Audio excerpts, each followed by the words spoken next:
Have you ever wondered why some habits that felt harmless in your younger years now leave you feeling stiff, tired, or just not quite yourself? Hello there, I'm Dr. Emily Carter, and for years I've dedicated my life to helping seniors like you, especially those between 65 and 80, live your healthiest and happiest lives. Today, I'm diving into something critical: the everyday habits that could be quietly shaving years off your life without you even realizing it. As your body changes with age, what you got away with in your 40s and 50s could now be putting your health, energy, and independence at serious risk. You need to watch this video until the end because I'm revealing 5 things you must stop doing right now. Plus a final mistake hardly anyone talks about that could be the biggest game changer for your well-being.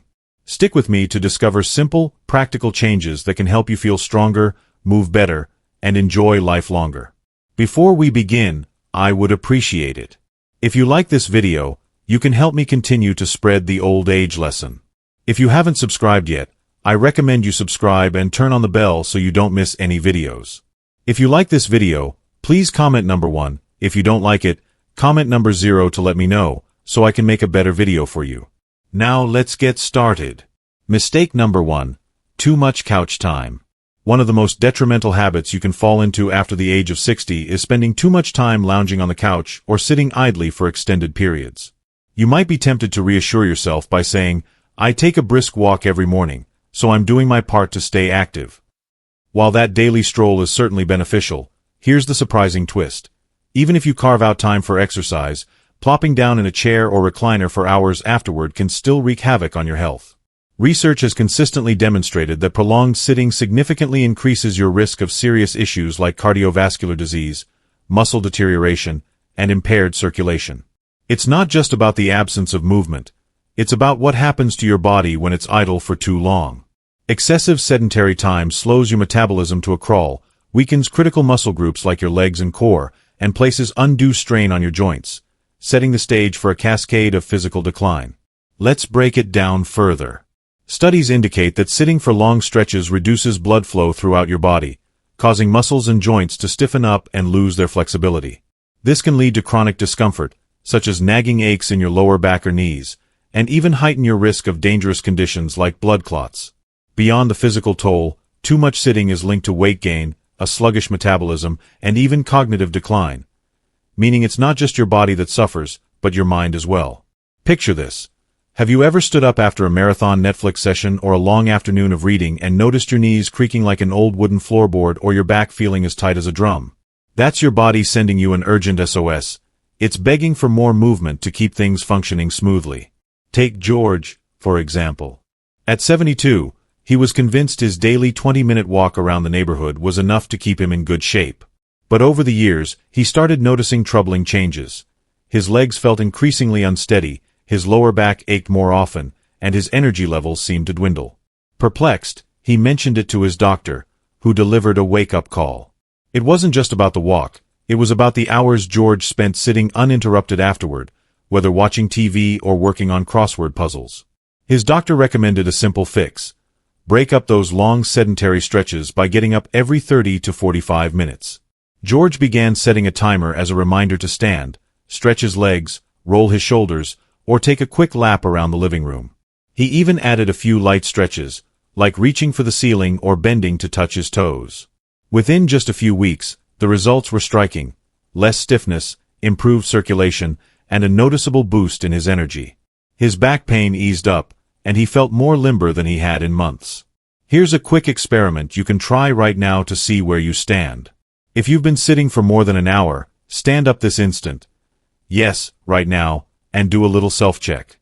Roll your shoulders back a few times, stretch your legs out, or take a short walk around the room. Notice how your body feels. If you sense even a slight improvement, maybe your legs feel less heavy or your back loosens up, that's a clear sign your body is craving more frequent movement throughout the day. The key takeaway here isn't just about scheduling a workout. It's about weaving activity into the fabric of your daily routine. Small, consistent actions, standing up to stretch, pacing while you're on the phone, or shifting positions while you read, can dramatically improve how your body feels and functions over time. After 60, staying active isn't a one-and-done task. It's a lifestyle shift that pays off in spades.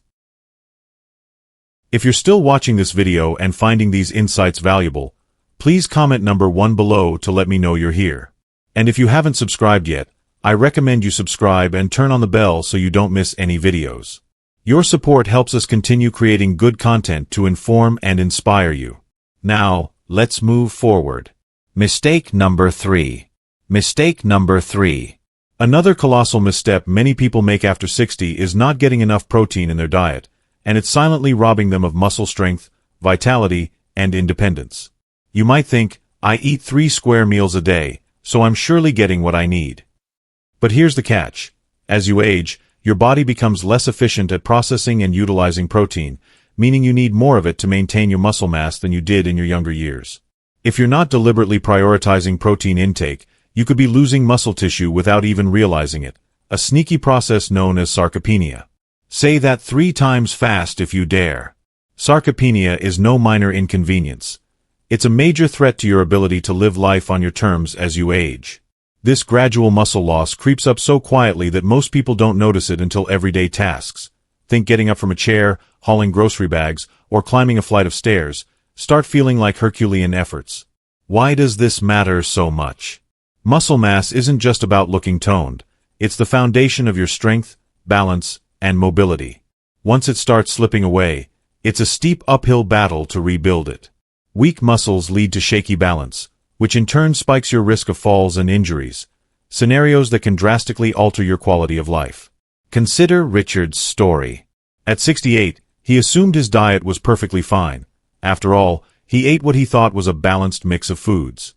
But over time, he couldn't ignore the signs. His legs felt wobbly, his arms looked thinner and less defined, and his usual zip had faded to a sluggish shuffle.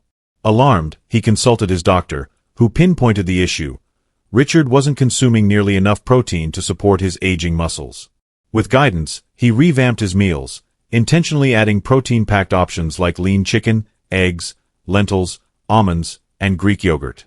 The turnaround was remarkable. Within weeks, he felt stronger, more energized, and far steadier on his feet. Even his confidence got a boost as he regained some of that lost pep in his step. Want to test your muscle strength right now? Here's a simple challenge. Try standing up from a chair without using your hands for support. Go ahead, give it a shot. If you struggle to rise smoothly or feel unsteady as you stand, it might be a red flag that your muscles are weakening, and that your diet and exercise habits need a closer look. Low protein intake, combined with a lack of strength-building activity, could be quietly eroding your muscle reserves. If you're still eating the same way you did in your 40s or 50s, it's time for a reality check. Your body's needs have changed, and boosting your protein isn't just a nice-to-have, it's a non-negotiable for staying robust, mobile, and independent. Pair that with some light resistance exercises, like lifting small weights or doing bodyweight squats, and you've got a recipe for holding onto your strength well into your later years. After 60, neglecting protein isn't just a dietary oversight, it's a gamble with your future freedom. Mistake number 4. Skipping strength and balance training. One of the most common and significant missteps people over the age of 60 make when it comes to their physical health is assuming that a daily walk is sufficient to cover all their exercise needs. Don't get me wrong. Walking is a fantastic activity. It boosts cardiovascular health, gets the blood flowing, and keeps you mobile, which is no small feat as you age. However, it falls short in addressing 2 critical components of aging well: maintaining muscle strength and preserving balance. The reality is that as the years go by, your body undergoes natural changes. Muscles gradually weaken, coordination diminishes, and balance deteriorates, unless you take deliberate steps to counteract these declines. Without that effort, your risk of falling increases dramatically, and falls aren't just minor inconveniences, they can change your life in an instant. Here's a sobering fact that often flies under the radar. Falls are the leading cause of injuries among older adults, and contrary to what many assume, they're not primarily the result of weak leg muscles alone. More often, they stem from a combination of poor balance and the progressive loss of muscle mass, a condition known as sarcopenia. If you're not actively engaging in exercises that target strength and stability, you're unwittingly setting yourself up for a greater likelihood of stumbling, tripping, or losing your footing, potentially leading to serious injuries like fractures, sprains, or worse. This isn't just theory. It's a reality that plays out every day. Take Edward, for example, a 74-year-old retiree who thought he had his fitness routine sorted with a brisk daily walk around his neighborhood. He figured that since he was up and moving, he was doing enough to stay healthy. But one ordinary afternoon, everything changed. While stepping off a curb, he misjudged the distance, wobbled as his balance failed him, and crashed to the ground in a heap.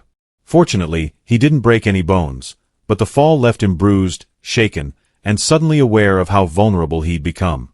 When he visited his doctor to figure out what went wrong, the explanation was eye-opening. His balance had been steadily declining because he wasn't doing anything to maintain the smaller stabilizing muscles that keep us steady. Walking, it turns out, wasn't enough to challenge those critical systems. Determined to regain his confidence, Edward took his doctor's advice to heart. He began incorporating simple strength exercises into his routine, things like lifting light dumbbells or using resistance bands to build muscle. He added core strengthening moves, such as gentle planks, to support his spine and posture.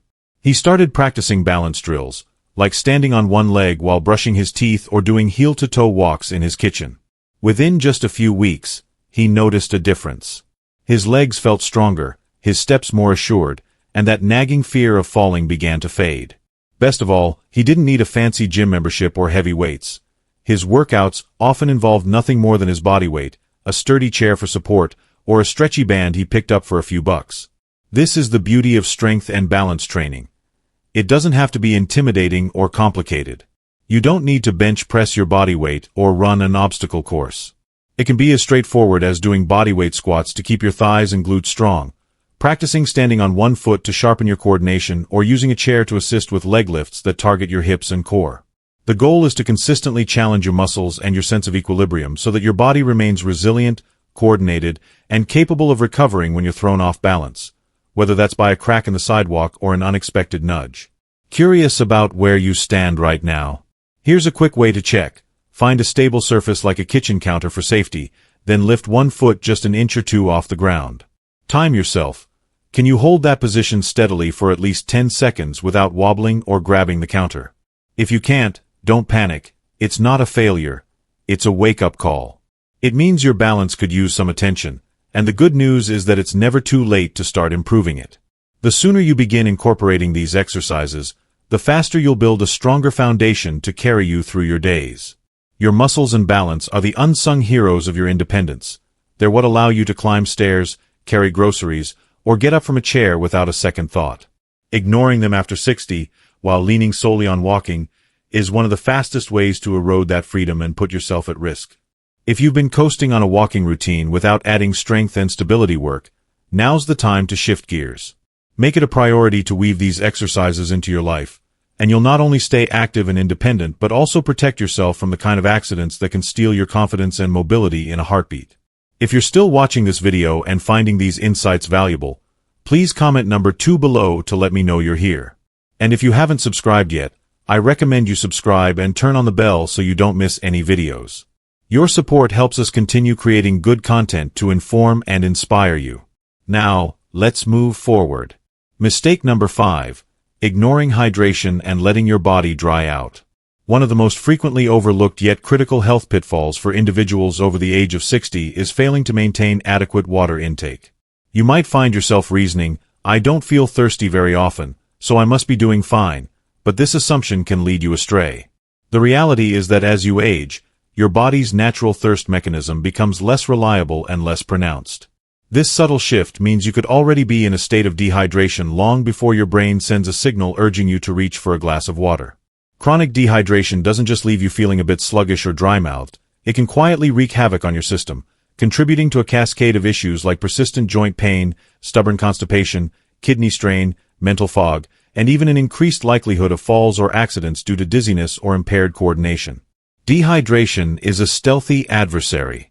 Many people operate under the misconception that as long as they're sipping something, be it a cup of coffee, a splash of juice, or a few gulps of water with dinner, they're meeting their fluid needs. However, the truth is far less forgiving. By the time thirst kicks in, your body is already playing catch-up, and the consequences can be far-reaching and severe.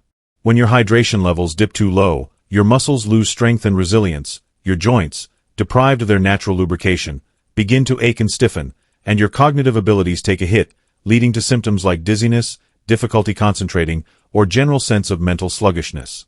These effects don't just inconvenience you. They elevate your risk of injury, especially as mobility and balance become more critical with age. Consider the case of Walter, a 76-year-old retiree who learned this lesson the hard way. For years, Walter assumed he was staying adequately hydrated because his daily routine included a steaming mug of coffee each morning and a modest glass of water alongside his meals. He didn't think much of it. After all, he wasn't parched, and he figured his habits were sufficient. But gradually, he began to notice troubling changes. More frequent headaches that throbbed behind his eyes, muscle cramps that seized up his legs at night, and unsettling dizzy spells whenever he stood up too quickly. Concerned, he visited his doctor, who delivered a surprising revelation. Walter's coffee habit wasn't helping him, it was actively working against him. Beverages like coffee and tea, while enjoyable, have diuretic properties, meaning they encourage your body to expel water rather than retain it. In essence, Walter's hydration routine was dehydrating him further. Armed with this knowledge, Walter decided to overhaul his approach with a few straightforward adjustments. He began each day by drinking a full, refreshing glass of water before even touching his coffee. Throughout the day, he kept a water bottle within arm's reach, taking small, consistent sips rather than waiting for thirst to prompt him. The results were remarkable and quick. Within just a couple of weeks, Walter noticed a significant uptick in his energy and mental clarity. His digestion, once sluggish and uncomfortable, became more regular, and the stiffness in his joints, particularly in his knees and hips, eased noticeably. He felt steadier on his feet, and those disorienting dizzy spells faded into a distant memory. Curious about your hydration status? Here's a simple, practical test you can try at home. Gently pinch the skin on the back of your hand between your thumb and forefinger, hold it for a second, and then let go. If the skin springs back to its normal shape instantly, you're likely well hydrated. But if it lingers, taking a moment to smooth out, it's a sign your body might be crying out for more water. This quick check can serve as a wake-up call to prioritize hydration before the effects of dehydration start to pile up. The beauty of addressing this mistake lies in its simplicity. It's one of the easiest health fixes you can implement, yet it yields profound benefits across multiple aspects of your well-being. Keeping a glass or bottle of water nearby and sipping it steadily throughout the day can transform your energy levels, support smoother digestion, bolster joint flexibility, and sharpen your mental acuity. The key is to be proactive. Don't wait for thirst to strike, because, by that point, your body is already in distress, scrambling to compensate for what it's been missing. Make hydration a habit, and you'll be amazed at how much better you feel, inside and out. Well, there you have it. 5 critical mistakes that could be holding you back from living your healthiest, most vibrant life after 60, plus some simple steps to turn things around. I hope you're walking away with a few eye-openers that can make a real difference for you. Your health isn't just about avoiding sickness. It's about staying strong, mobile, and full of energy for all the years ahead. Small, consistent changes today can add up to a stronger, more independent you tomorrow. So, tell me, what have you learned so far? I'd love to hear from you in the comments below. Please share one thing you've picked up from this video and how you plan to put it into practice in your life. Your thoughts mean the world to me, and they inspire me to keep bringing you content like this. If you like this video, please leave your comment below, and don't forget to like, share, and subscribe to our YouTube channel for more tips on living your best senior life. Thanks so much for watching. I'll see you in the next one.